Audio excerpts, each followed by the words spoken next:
Ma'am, we need to see your papers. My papers? I'm Navajo. My family has been on this land for thousands of years. That's not how immigration law works. Show us proof of citizenship or you're coming with us. This is my ancestral homeland. You're the immigrants Step back here. from the vehicle. Ma'am, step away from the property. Now. The command cuts through the air like a blade, sharp, public, unquestioned. But the woman standing there doesn't flinch.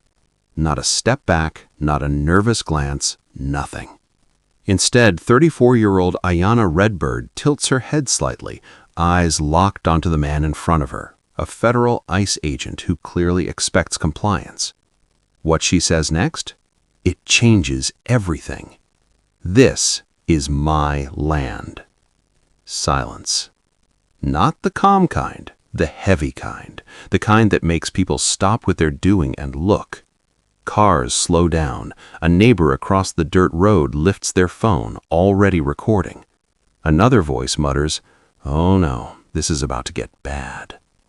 Because here's the thing, this isn't just some random argument. This is a federal agent standing on land he claims is under his control, and a woman refusing to move, insisting he has no authority there. So, who's right? Agent Mark Delaney, 42, doesn't hesitate. His posture stiffens, voice louder now, more aggressive. He repeats the order, step away or face consequences. And in that moment, it feels simple. Authority versus defiance. But what no one watching understands yet is that something is very, very wrong. Because Ayanna isn't guessing, she isn't emotional, she isn't confused. She knows something. Something Delaney either doesn't know or is choosing to ignore. And that tiny gap between what's being said and what's actually true is about to explode into something far bigger than either of them expects. You ever watch a situation unfold and feel that tension in your chest? Like you know someone just made a mistake but it's too late to take it back? That's this moment. Because standing there, surrounded by growing attention, rising voices, and rolling cameras, Ayanna makes a decision. She doesn't argue louder, she doesn't walk away. She stands her ground. And as Delaney's hand slowly moves toward his radio, preparing to escalate, you can almost feel the shift. This isn't just a misunderstanding anymore. This is about to become a confrontation that will spark a lawsuit, trigger an investigation, and expose a mistake that should have never happened in the first place. And the craziest part? It all starts right here, with one sentence. This is my land.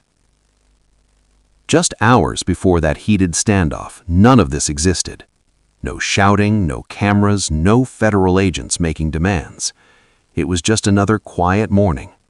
Ayanna Redbird stepped outside her home, the same land her family had lived on for generations. The air was still, familiar, safe. That's what made what happened next feel so off. Because out of nowhere, vehicles started pulling in. Not one, not two, multiple. Dark USVs, tinted windows, government plates. You ever see something and instantly know it doesn't belong? That was this.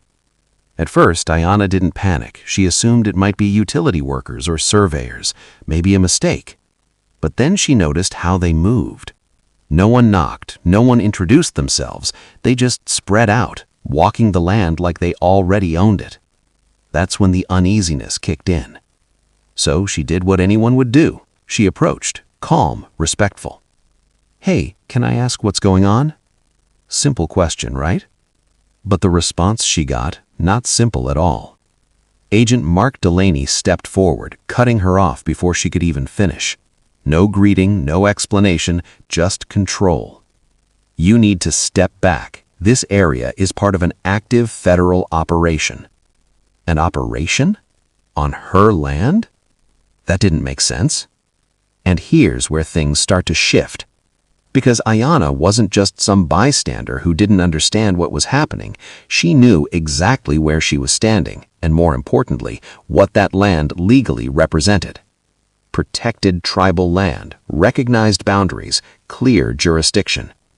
And according to those boundaries, ice didn't belong there. So naturally, she asked the question that should have cleared everything up. Under what authority? Now watch this closely, because this is where the first real crack appears. Delaney didn't answer. Not clearly, not directly. Instead, his tone changed, sharper, defensive. "You're interfering. Step back now." Wait, interfering with what? There was no explanation, no visible operation, no urgency that justified the attitude.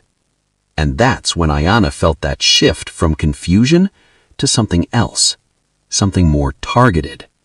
Behind Delaney, more agents started closing in, not aggressively, but intentionally, creating pressure, presence, control. Neighbors began noticing. A phone came out, then another.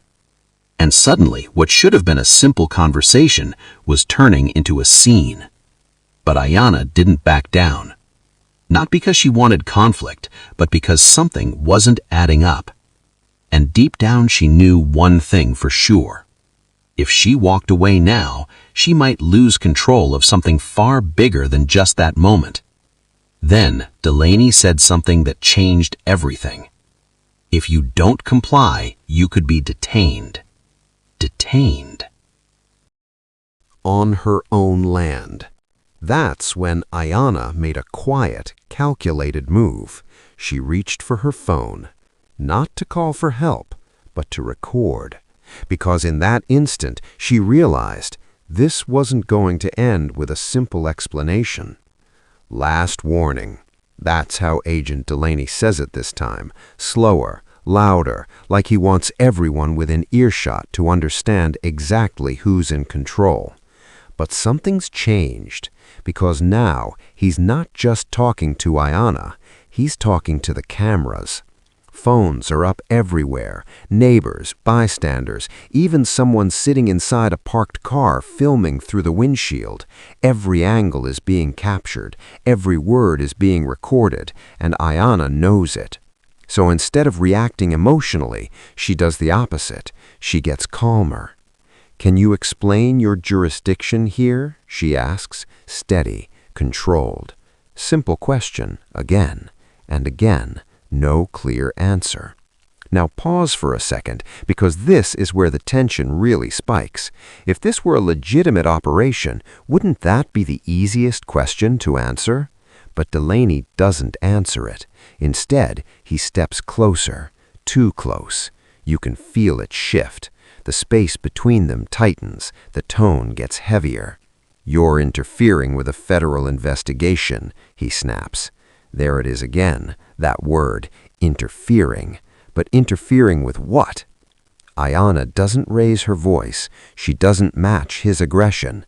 "I'm standing on my property," she replies. "You still haven't told me what gives you authority here." That line hits, hard, and you can almost see it on Delaney's face, just for a split second, hesitation. Then he makes a move that changes everything. He reaches for her arm. Gasps erupt instantly. Someone in the background shouts, "Hey, don't touch her." Ayanna pulls back, not violently, not dramatically, but enough to make one thing clear. She's not consenting to this. "I am not resisting," she says loud enough for every phone recording. "You are violating my rights." That sentence, it's going to echo later, in reports, in courtrooms, everywhere. But in this moment, it only escalates things further. Delaney signals to another agent. They shift positions, subtly surrounding her. Not a full detainment, but enough to feel like one is coming. And then Ayanna drops a question that stops everything cold. "What investigation are you talking about?" Silence. No answer. Just a look, a quick glance between agents. That hesitation, barely a second, is everything. Because now it's not just tense, it's suspicious. Delaney doubles down, voice sharper now, almost rushed. He orders her to leave again, claims she's obstructing, threatens escalation. But Ayanna doesn't move, because now she knows this isn't about enforcing the law, it's about pretending to. And then he makes the call. Backup. Not just more agents, but local police too. Within minutes, sirens start building in the distance, loud, approaching fast. The crowd grows, the pressure builds, and right as everything reaches that breaking point, Ayanna looks straight at the cameras and says something that no one there expects. "I'm filing a lawsuit." At the time, it sounds like a warning, but what no one realizes yet is that those 6 words just set something massive into motion. By the time the video footage made its way to legal teams, it was clear this wasn't going to be a small dispute. Every angle, every word, every hesitation had been captured. Every step of the encounter told a story, and that story, it didn't look good for Agent Mark Delaney. Ayanna's attorney, Rachel Monroe, 45, a seasoned litigator familiar with federal overreach cases, took one look at the footage and immediately noticed the critical issues.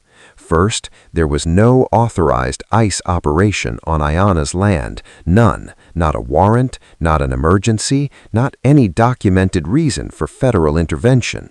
Second, Delaney had ignored jurisdictional boundaries that were clearly mapped. Ayanna's land was protected tribal property. ICE had no authority there. Third, and perhaps most damning, internal logs revealed Delaney had been warned days earlier about these jurisdictional limits. He knew, or at the very least, should have known. Frame by frame, the footage exposed contradictions, verbal claims versus reality, actions versus policy. The more it was analyzed, the clearer it became. Delaney had acted recklessly. Meanwhile, word of the encounter spread online. The video went viral. Social media lit up. Support poured in for Ayanna, who had simply stood her ground on land that had been in her family for generations. Advocacy groups rallied, amplifying her story.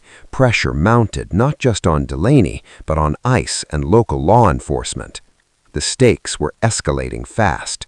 Ayanna, who had initially only intended to document the interaction for protection, suddenly found herself at the center of a high-profile federal misconduct case. The lawsuit was officially filed, seeking $700,000 in damages for violation of rights, emotional distress, and unlawful interference with her property. But the lawsuit wasn't just about money, it was about accountability, about sending a message that no one, especially someone in a position of authority, could act above the law without consequence. And just as it seemed like the story had peaked, more revelations emerged. Internal communications confirmed Delaney's colleagues had expressed concerns about his conduct days before the incident. Witness statements contradicted his claims. Every piece of evidence strengthened Ayanna's case. The conflict had shifted from an isolated confrontation to a systemic issue, one that questioned not just Delaney's actions, but the broader culture of enforcement in areas of protected tribal jurisdiction. And as the legal machinery began grinding forward, the question on everyone's mind was no longer whether Ayanna would win, it was how far the consequences would reach, and whether Delaney and others like him would face the accountability they had tried to avoid. The courtroom was packed. Cameras from local news crews, advocates, and tribal representatives filled the back rows. Everyone waited to see how this would end after months of tension, social media storms, and legal wrangling. The truth finally came out in full. Agent Mark Delaney had overstepped, not by accident, not out of confusion, but through a series of decisions that ignored jurisdiction, protocol, and basic legal boundaries. Every claim he made about a federal operation was scrutinized, and every contradiction in his story was exposed. The video evidence left no room for doubt. He had acted recklessly on Ayanna's property. The judge ruled in Ayanna's favor, awarding her $700,000 in damages. It wasn't just about the money, it was about recognition, validation, and accountability. And for the emotional payoff for Ayanna, it was profound. Standing on the courthouse steps, she felt a weight lift from her shoulders. She had been threatened on the land her family had protected for generations. She had been told she was interfering with authority, but now justice had been served. The relief in her expression was unmistakable. Tears welled in her eyes, and for the first time since that encounter, she felt completely heard. Delaney faced serious consequences too. He was placed under internal review, removed from field operations, and his reputation within the agency took an irreparable hit. Colleagues distanced themselves, and the internal report highlighted procedural failures that could no longer be ignored. It was a stark reminder that authority comes with responsibility, and overreach carries real-world repercussions. The ripple effects were significant. Tribal communities were emboldened to protect their lands, advocacy organizations gained a powerful case study, and local law enforcement began reviewing training practices when interacting with protected landowners. Ayanna's story became a touchstone for civil rights discussions, demonstrating how one person standing firm could spark meaningful change. For Ayanna herself, life returned to a sense of normalcy, but it was forever changed. Her land remained hers. Her voice had been heard. She now carried the confidence that comes from standing up not just for herself, but for principles larger than herself. And for everyone who had witnessed that viral video, the agents, the neighbors, the online viewers, the lesson was unmistakable. Power unchecked can be challenged. Authority has limits, and a single sentence, calmly spoken at the right moment, "This is my land," could shift the course of events, hold the powerful accountable, and leave a lasting mark on justice. The confrontation on that dusty roadside was no longer just a viral incident. It was a turning point, a moment when courage met law and the truth prevailed. Ayanna Redbird had won, and nothing would ever be the same again.